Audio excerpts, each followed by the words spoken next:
జబర్దస్త్ యాంకర్గా రష్మి రెచ్చిపోతుంది. కమెడియన్లపై సెటైర్లు పేలుస్తూ అదరగొడుతుంది. తాజాగా ఆమె చేసిన పనికి అంతా షాక్ అయ్యారు.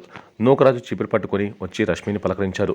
ఏంటి రష్మి, ఎలా ఉన్నావు అని అడిగాడు. దీంతో నేను బాగానే ఉన్నాలే కానీ ఏంటి స్కిట్లో కామెడీ ఉంటుందా లేదా అని అడిగింది. దానికి ఏంటో అంటూ వినపడినట్టుగా రియాక్ట్ అయ్యాడు నూకరాజు.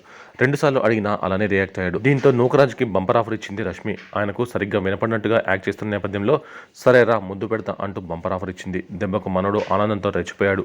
ఆ వస్తున్నా అంటే ఆలస్యం లేకుండా పరిగెత్తుకుంటూ ఆమె వద్దకు వెళ్లే ప్రయత్నం చేశాడు. దీంతో పెద్ద ట్విస్ట్ ఇచ్చింది రష్మి. చెప్పు తీసుకుని కొడతా అంటూ బెదిరించింది. దెబ్బకు ఎంత ఫాస్ట్గా వెళ్ళాడో అంతే వేగంగా బ్యాక్ అయ్యాడు నూకరాజు. దీంతో హౌస్లో నవ్వులు పూయించింది. మరోవైపు రష్మికి సంబంధించిన మరో రహస్యాన్ని బయటపెట్టాడు రాంప్రసాద్. ఆయన పేపర్ చదువుతూ రష్మి గురించి సంచలన వ్యాఖ్యలు చేశాడు. ఎక్స్ట్రా జబర్దస్త్ ఆపేశారని రష్మి విషయం తాగుతూ ఇంతలో యాజమాన్యం 2 ఎపిసోడ్లు నువ్వే చేస్తున్నావని చెప్పడంతో విషయం పక్కన పెట్టి విస్కీ తాగిందని బాంబు పిలిచాడు. రాంప్రసాద్ దెబ్బకి షోలో మొత్తం నవ్వులు పూసాయి. మొత్తానికి ప్రోమో తెగ ఆకట్టుకుంటుంది.